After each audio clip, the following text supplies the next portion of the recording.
Hey, buddy, what do you want to do after dinner? Play a train rubber to win and go to a potpourri. Hey, cool. Mm-hmm.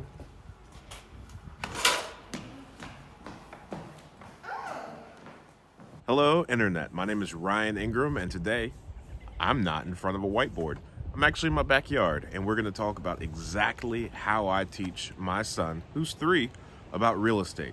It really comes down to 2 things. The first is our communication, and the second is our actions. So in our communication, we do our best to be very clear, concise, and consistent.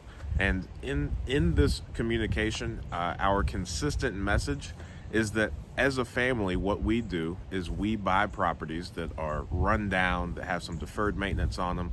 We fix them and we make them nice homes for families to live in.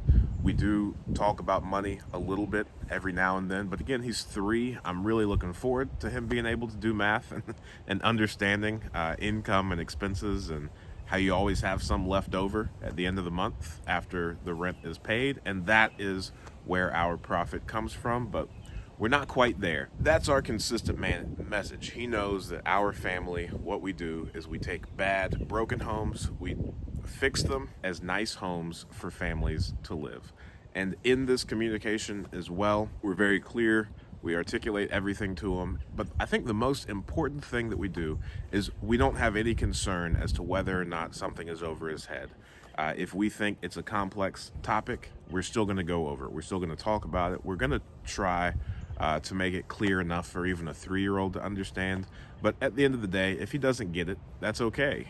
His vocabulary is actually getting surprisingly big because of that. And, you know, in this communication, we do our best to even overdo it. I repeat some of the same things over and over and over again. Like this little video clip of me attempting to explain to him what a duplex was. And what bedrooms here? No, they're just 3 bedrooms. This is called a duplex because right on the other side of this wall is another unit. So 2 families can live in this one property. Okay, what is behind this wall? Another property that looks just like this. Do you want to go see it? Let's go out. Let's go downstairs and out the door. So 2 families can live in this property. Do you remember what this is called? A duplex. Duplex? Yeah. What does duplex mean? I don't know. Oh, it means that 2 families can live in one property. Now, keep in mind, I'm incredibly new to being a father. My son is 3, he's our oldest, and I'm just absolutely winging it. But as I'm winging it, I just want to make sure that I'm consistent and constantly talking and telling him about what it is that I do. Because I think we're building a phenomenal platform, and this is most certainly going to be a family business that he's going to play a large role in at some point. So why not start now? Now, in our actions, we also do our very best to be consistent. I personally want him to be in our properties, physically there, at least twice a week. And, you know, he gets really pumped up to go to these properties with me. It's a fun time for him and I. He thinks it's really cool because he gets to get away from his sisters for a little bit. And, you know, I really just want him to cherish that time together. And, of course, when my daughters are older, we're going to take them to the properties as well. But when we're at these properties, we're also consistent in the communications and our actions. So as soon as we walk in the door, I always let him go in first, walk around. I ask him whether or not this property is ready for a family to live in. If he says no, we talk about it. And I ask him, I say, well, what needs to be fixed in order for someone to live here? And he'll always point out something. Really, anything that he points out is a win in my book. Here's a clip of him pointing out something random that I never would have even thought about. What do you think about this kitchen? Is it a good kitchen? What's wrong with it?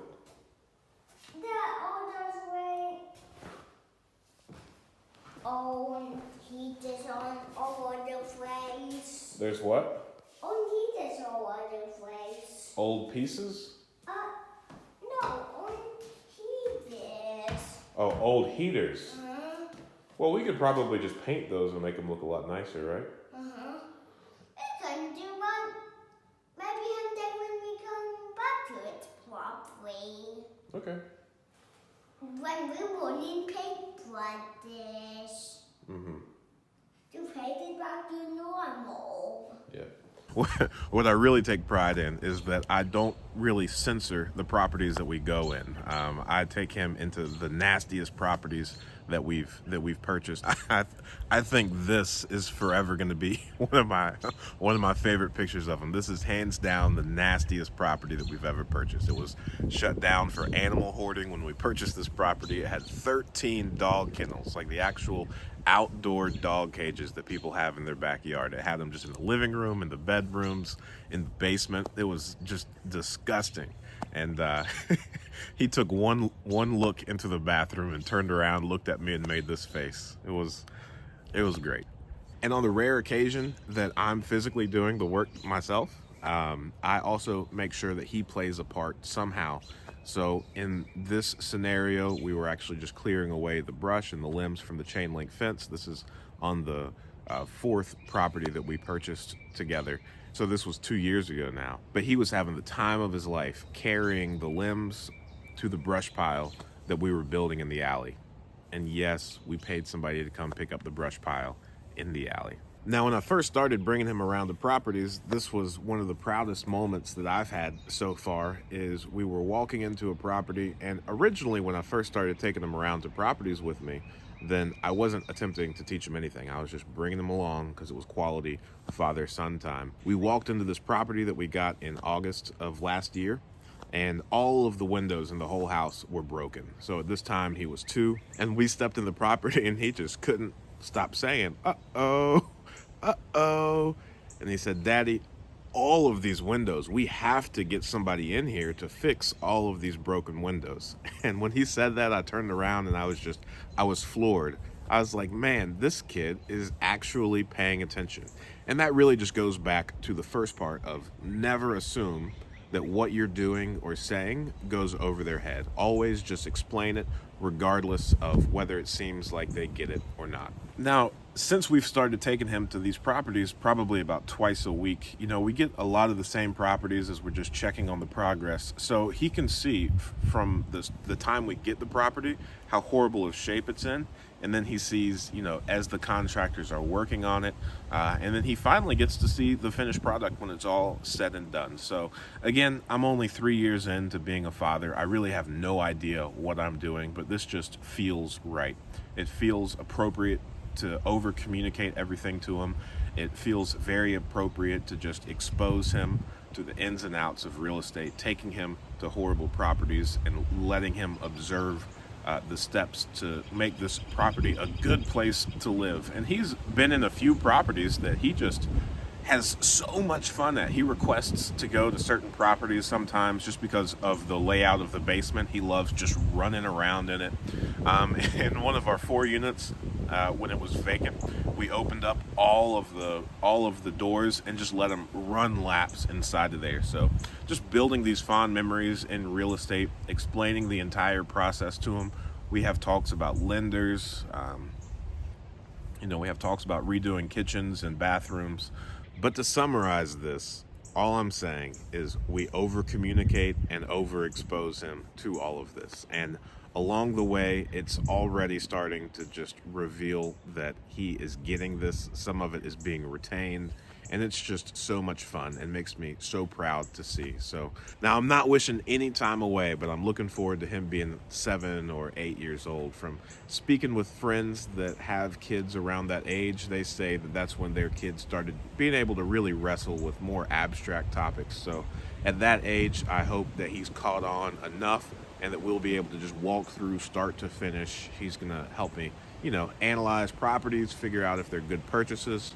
So hopefully at the age of 7 or 8, he's going to figure out his first property to buy. He's going to pick the location, the property, and of course this is years ahead, but I just like thinking about this because he's gaining so much experience as a 3-year-old. So thanks for watching this. I hope this has had some value, and here are just some more pictures and video clips of of us at Properties. So thanks so much. Can't wait to talk to you guys soon.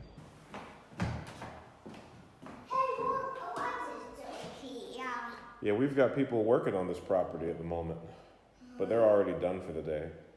Why? Because they put in, What to fix? they do have a lot more to fix, but they can only do so much inside of one day. There was a roof leak right there. That's why you see this.